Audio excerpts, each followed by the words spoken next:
This is a CBS News special report. United Flight 232 was bound from Denver to Chicago this afternoon when an engine apparently blew up over Iowa. The explosion knocked out one engine and the plane's hydraulics. No steering, right or left, up or down. It's almost 100% fatal every time it happens. Fitch, a flight instructor, was a passenger on the plane and volunteered his services. He wound up controlling the aircraft by adjusting its speed on a harrowing 44-minute descent to Sioux City. Yeah, what you want now, I'll help you. I've got 296 lives in my two hands, literally. And it's the most overwhelming feeling I've ever had in my life. And all I had a chance to do is I just looked up and I said, God, help me get this done. Loss number 2 and some hydraulics. Airplane is emergency controllable here. Controllers immediately cleared the airspace. 9232 to center maintain, flight level 290. I will be your attention, sir. Stand by. Seconds later, Center United, 232, we're declaring an emergency here. Declare an emergency. And request landing at the nearest suitable airport. by that time Haynes knew he was in danger of crashing. Sir, we need the works, 232. We're just having trouble controlling the airplane right now. Would you like to go to Sioux City? Affirmative. 232 was cleared to Sioux City. The plane got over the runway, but just before touchdown, the right wing dropped. Out of 296 aboard, 189 survived. NBC's Robert Hager has more tonight on this crash investigation. Investigators feel they know why 185 of those on board managed to escape this inescapable inferno. This is the seating plan of a DC-10. Preliminary information indicates those who were killed were in these seats, almost all of them in the front and in the rear, while those who survived were sitting here, mostly in the center section. Investigators theorize that this first fireball was less lethal than it appeared. A flash fire from aviation fuel sprayed outside the plane. It was brief, and much of the wreckage may have skidded clear of it. Investigators believe the deaths occurred because the front and rear sections disintegrated during the crash, while the center section, its structure made sounder by joints with the wings, remained intact. The cockpit broke off as one piece, also intact, and the pilots survived. Investigators credit the quick arrival of rescue workers on the scene.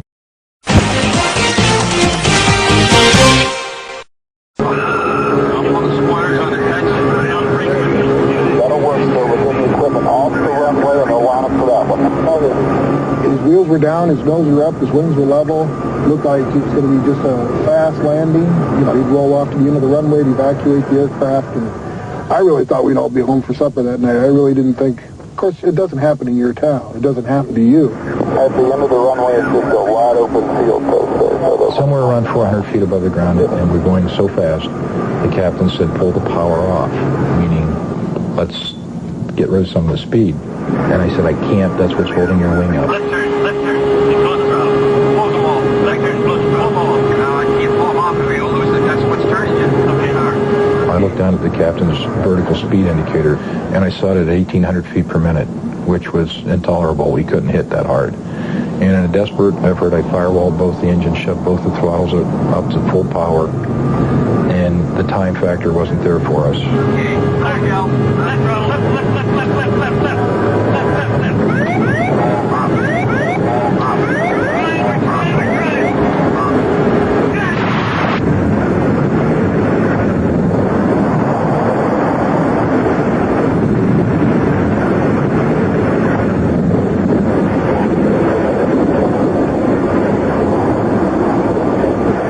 Everybody saw the airplane on final, and it's like, man, he's going to make it. And I mean, everybody was just stunned when it hit. I mean, we couldn't believe it. It was like slow motion. The plane was probably going 220 knots, and we knew it was going to hit hard. But we expected him to make it. For 30 minutes, I built up inside me this wall, saying all these people are going to die, and all of a sudden they're all going to live. And then think again, suddenly they're all going to die again. And I just felt like my heart had been ripped out.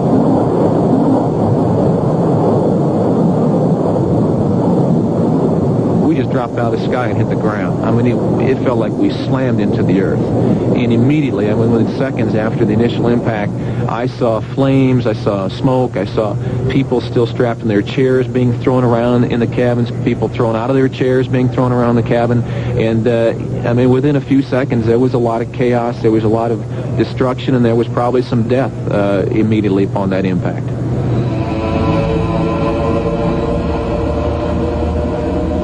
I saw the corn stalks going by Captain Haynes' window, and the strangest thought crossed my mind is, my God, they really do grow up that tall in Iowa.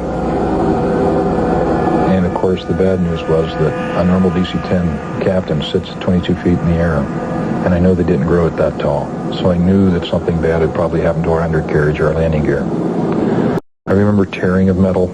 I remember now very loud shrieking engine noise. Noises that you've never heard before and you hope you never hear again. It was horrendous. These strange shrieking noises. And we went straight ahead for a period of time, and then we veered to the right into a soybean field. And it's almost as if somebody had kicked you from behind, and you could feel your body, your whole body went forward as if you were going over the top. When we started to go over, I was like, I don't want to do this. I know this airplane is starting to roll. I felt heat, humidity, and debris, and after that it was just one of the most, I can't begin to describe in words how violent it was after that. I couldn't hear anything, I couldn't feel anything, I couldn't smell anything. Nothing was working except my mind.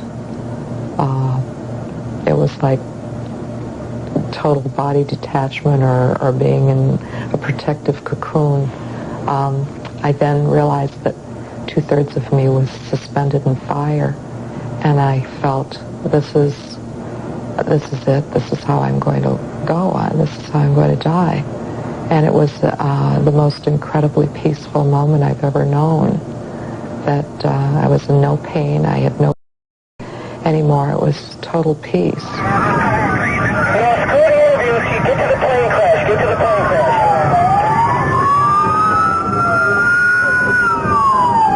I'll never forget the first survivor I saw was this little kid, maybe 10, 12 years old.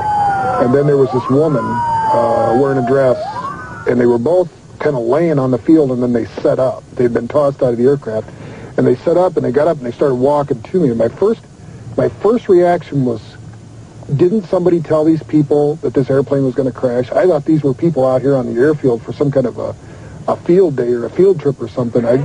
Because as you watched the airplane crash, you couldn't imagine that anybody lived from that crash. So I thought these people were hit by debris. I couldn't believe it. And then behind them, more people began to set up, and then the reality set in that, yeah, these are people from the aircraft that are actually survived this event, you know, and most of them in need of medical care. But still, to this day, it's amazing that anybody survived that crash.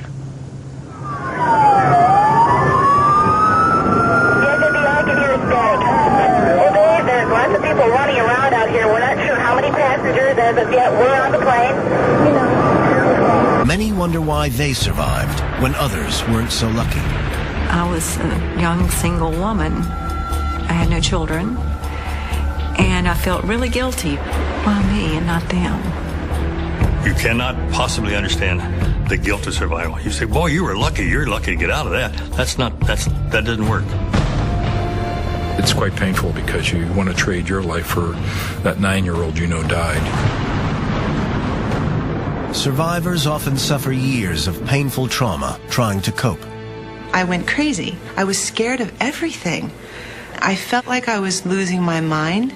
It's as if the event is haunting you. You don't want to be thinking about it. You certainly don't want to be dwelling on it. Well-minded people will say, oh, just forget about it. It's over. But that's the whole point. This is part of the nature of the disorder.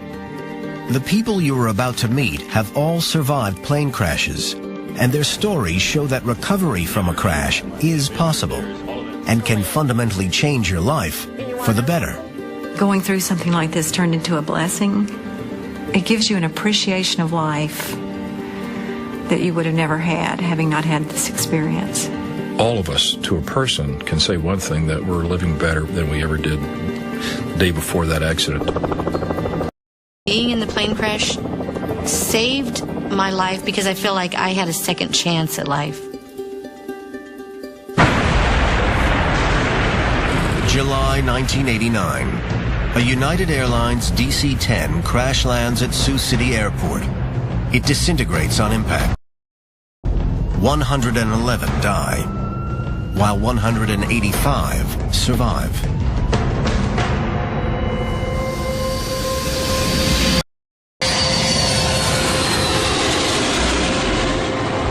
The flight took off from Denver and was heading for Chicago.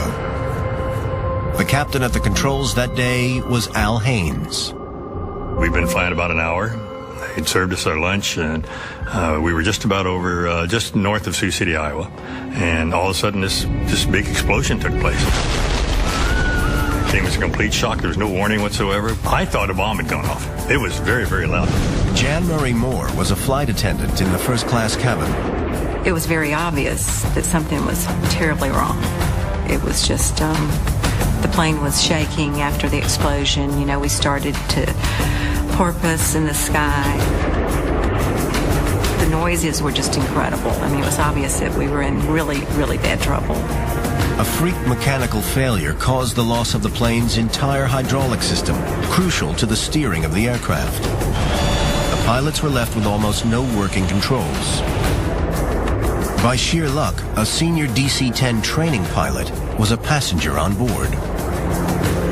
Denny Fitch was riding in first class, and I was working in first class. And so I went to him, and I kneeled down very quietly, and I told him, I said, we've lost all hydraulics. And so I said, would you go back up front, ask the captain if there's anything I can do to assist him. I'm a DC-10 training check airman. Well, of course, as soon as we heard he was back there, he's an instructor. He's very familiar with all the procedures and all that. Get him up here right now.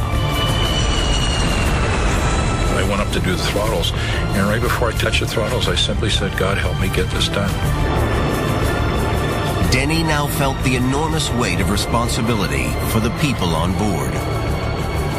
I got positioned to fly it, and I put my hands back on the two remaining throttles that we were using, and I really felt the shock go through me, and it became abundantly clear to me then that dear God, I have 296 lives in my two hands. The DC-10 was rising and falling in the sky, while the pilots struggled to keep it level. Al and Denny knew they had to make an emergency landing, and the nearest airport was Sioux City. United 232 Heavy, Sioux City. We have no hydraulic fluid, which means we have no elevator control, almost done, and very little aileron control. I have serious doubts about making the airport. One of the questions people ask me is, why do you go to Sioux City? And I honestly said, that's where the airplane went. And we just kept it flying till it got there. No one had ever successfully landed a passenger plane without hydraulics before, but Al and Denny had no time to worry about that. You know, if we'd gone off on that tangent about well, people are going to die, we're going to lose people, we might have panicked. And we couldn't afford to do that. You can't think about crashing, you have to think about surviving. There was no more fear. It was that all positive attitude. We were going to get it done. We were going to land it. Somehow we were going to make this happen. I didn't think it was going to be pretty, but I thought it would be survivable. I don't know how many minutes it was that we were screaming, brace, brace, keep your heads down, keep your heads down, but that was a very, very long period of time. There were lots of tears, and there were lots of prayers, but there was no panic. The DC-10 was descending towards Sioux City Airport at over twice the safe landing speed. We're going way too fast. We have no brakes. How are we going to stop? On the ground, hundreds of firemen and emergency vehicles were ready to respond once the crippled airplane touched down.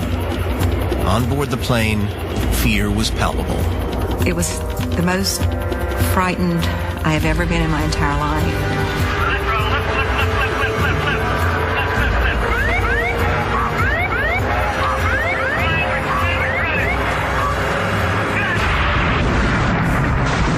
Very hard. It was rapid, it was fast, it was violent.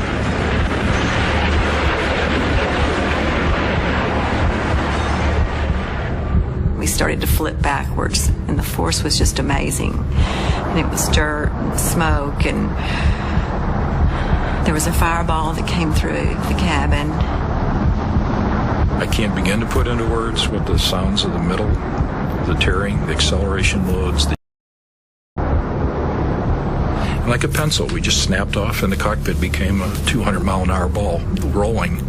And the rest of the fuselage went on its back and slid into a cornfield on fire with people in it.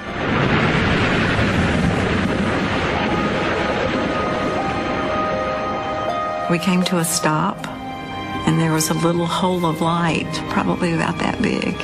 And I can remember crawling for it and actually came to an opening. We stepped out and into that beautiful blue Iowa sky. And I thought I was in heaven. Miraculously, 185 people on board survived the crash. Al Haynes had lost consciousness, and when he awoke in the hospital, he had no idea of what he had been through. TV came on, and here's a picture of the airplane approaching the runway and hitting the runway. And I asked my wife who that was. It was a terrible crash. Who was that? And she said, it was you. And I couldn't believe it. I couldn't believe anybody survived that crash. There was this terrible sounds, tearing of metal, G-loads. There's yaw to the right. Simultaneous with that change of direction was this sensation that something was like drop kicking your backside. You could feel yourself coming up and over, head over heels. We ended up in 4 distinct pieces. We landed with the right wing down. The wing ruptured open, and 11,000 pounds of kerosene came out and started on fire. The wing that dipped on landing, that was the wing that was always going down? The right wing, yeah. The damn thing always wanted to go down. The engine itself was totally demolished by the impact because it smashed into the ground once the gear fell. The tail broke off and tumbled down the runway at 200 plus miles an hour with people in it. The airplane was in a cartwheeling motion because the engine on the left wing is now running at maximum power. Like a pinwheel, it's just causing the airplane to rotate because the engine's pushing it around. When the tail broke off, the airplane is much heavier forward, so the airplane is now coming up in the air like a seesaw that somebody got off. The cockpit is getting pointed straight to the earth, and we skipped like a pogo stick. The first skip, when I saw the windshield go dark brown and green and I still felt the air conditioning, we were still integral to the aircraft. The stress caused the cockpit to break off like a pencil tip. The main wreckage slammed on its back and slid into a cornfield across an active runway, burning there. Debris everywhere. What seemed like an eternity was in fact 30 minutes before we were found. Our engineer, Dudley DeVork, was able to get his hand up through some wreckage, and somehow he drew attention to somebody driving by. The guy said, "What is this?" "It's the cockpit. There's 4 of us in here." The Air National Guard brought a forklift truck with chains and tried to lift it so that the fire rescue people could climb underneath and cut us out of our seats and get us out of there. The cockpit had become so dismembered that it was basically a pile of trash. Whenever they lifted us with chains, it compacted us in tighter. We'd scream in pain because it just made it worse, so they put you back down and then try to rearrange chains. I felt a hand just tap me on the chest. "Don't worry, buddy, I've got you. You're going to be fine. We got you." And salvation.